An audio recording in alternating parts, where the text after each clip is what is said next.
मज़ा भी आ रहा होगा और हमारी इंडस्ट्री की बहुत सारी सच्चाइयाँ बाहर, जो भी सच्चाई है या जिसके जो कैरेक्टर्स है सब बाहर आ रहे हैं, देखने में मिल रहे हैं।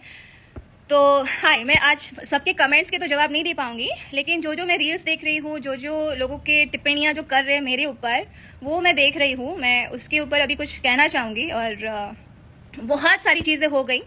आज तक मैंने कुछ नहीं बोला था, मैं शांति रही थी। और एक एक करके आई नो जो भी जिसने जो जो बोला है वो लोग भी लाइव देखेंगे ही, प्लीज़ देखिए। बट हाँ, मैं नाक से बोलती हूँ, तो वो भी प्लीज़ कान में आप कुछ ऐसा, अगर आपके पास इक्विपमेंट होगा कि मेरी आवाज़ आपको थोड़ी सी एकदम वो लगे, जो आप आवाज़ पसंद करती होगी सुनना, तो वही आप सुन लीजिए। मेरी आवाज़, मैं नाक से बोलती हूँ, मैं जैसे भी बोलती हूँ, भगवान की देन है जो दिया है, मुझे उससे कोई प्रॉब्लम नहीं है। मैं नाक से बोलती हूँ। आपकी नाक टेढ़ी थी, आपने सीधी करवा ली ऑपरेशन करके, लेकिन मैं आवाज़ को ऑपरेट करके मैं आवाज़ नहीं चेंज कर सकती हूँ। तो आई एम वेरी सॉरी उसके लिए, प्लीज़ मुझे बर्दाश्त कर लेना।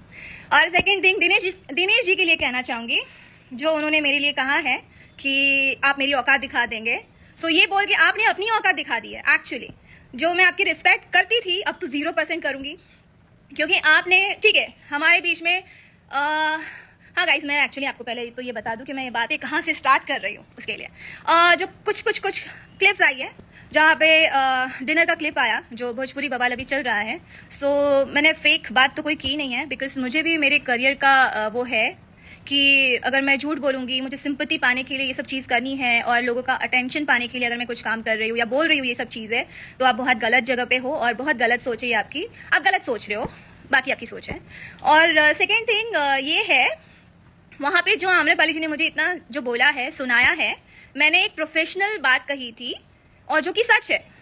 मैंने एक प्रोफेशनल क्वेश्चन किया था, और मैंने बहुत हार्श होके नहीं कहा था कि आप मुझे काम क्यों नहीं करने देती। मैंने ऐसे नहीं बोला था। क्या आप मुझे, दिनेश जी, आप रीजन है जो दिनेश जी मेरे साथ काम नहीं करते। बहुत प्यार से स्माइल के साथ मैंने कहा था। तो आपने उस चीज़ को बहुत अलग तरीके से आपने उसको प्रेजेंट किया। आप बहुत टैलेंटेड हैं, बहुत होशियार है, बहुत बोलने में तेज फर्राट है, सब समझ में आता है, लेकिन जो चीज़ आप करती है, मैंने वही आपको दिया, सवाल किया, और दिनेश जी ने आपको प्रोटेक्ट किया। बहुत अच्छी बात है। सबकी लाइफ में ऐसे प्रोटेक्ट करने वाले लोग नहीं रहते, फ्रेंड्स नहीं रहते, और जो भी हो फलाना, जो भी है आपके रिलेशंस। मैंने एक प्रोफेशनल क्वेश्चन किया और आप लोग मेरी पर्सनल लाइफ में आ गए। मेरी किसकी पर्सनल लाइफ नहीं है? मैं आर्टिस्ट हूँ, मैं एक्टर हूँ, चलो लोगों ने मुझे प्यार दिया, मुझे एक्टिंग नहीं आती आपके हिसाब से, मैं कुछ नहीं करती हूँ, मैं उस लायक नहीं हूँ। तो शायद इसके लिए मेरा एक जवाब है कि आप जब अपनी पत्नी को अपने लायक नहीं समझते हो, तो फिर मुझे क्यों ही समझोगे आप? आपका जीवन, आपकी जो ये जर्नी है, लाइक फिल्म इंडस्ट्री में आपको जीवन दान आम्रपाली जी ने दिया है, तो फिर आपकी पत्नी क्या है? आपने अपनी पत्नी के लिए तो कभी नहीं बोला। जब आप कुछ भी नहीं थे, तभी आपकी पत्नी आपकी लाइफ में आई है ना? तो आपने अपनी पत्नी के लिए एक वर्ड भी बोला? क्यों नहीं बोला? हाँ, सॉरी, ये आप जब मैंने तो आपकी लाइफ में पत्नी को देखा ही नहीं था कि आपकी पत्नी है कैसी, कहाँ है, कहाँ रहती है, क्या है। बट अभी रिसेंटली आपका एक पूजा करते हुए वीडियो आ गया, तो आपको 3 दिन में आपको इंटरव्यू देना पड़ा और बोलना पड़ा कि मैं अपनी पत्नी से प्यार नहीं करता, मैं तो फर्ज निभा रहा हूँ। क्यों भाई? 25 साल में आपको अभी याद आया क्योंकि आपकी पत्नी के साथ आपकी वीडियो वायरल हो गई?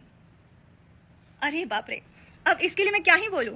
जब आप अपनी पत्नी को लायक नहीं समझते हैं, तो फिर इंडस्ट्री में आप किसी को लायक समझेंगे क्यों? आप एक नेता हैं, आप जुबली स्टार है, लेकिन आप इंसान एकदम खोखले हैं। फिर जो आपका नेचर है ना, एकदम खोखला है। आपको क्या लगा कि ये लड़की कुछ बोलेगी नहीं, कुछ बोल नहीं रही है, तो उसकी औकात दिखाओ।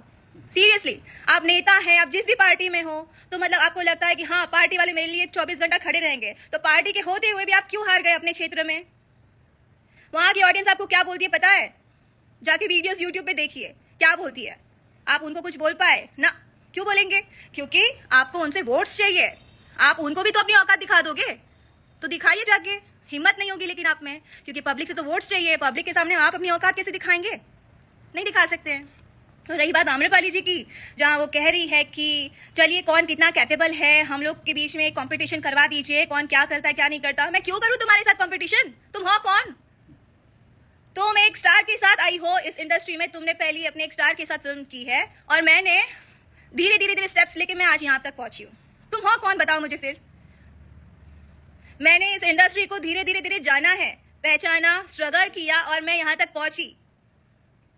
तुमने पहले ही बार में तुमने तो हीरो को ही पकड़ लिया। फिर मैं ये कहूँ ना, आप डायरेक्टर की बात कर रहे हो, नाम भी बोल देती हूँ, मंजुल ठाकुर सर, उनकी बात कर रहे हो कि मैंने डायरेक्टर को पकड़ लिया। डायरेक्टर कॉन्शियस रहता है, जब मैं उनके साथ काम करती हूँ भूल जाता है कि मुझे करना क्या है। क्या बकवास करते हो आप लोग? शर्म करो कुछ।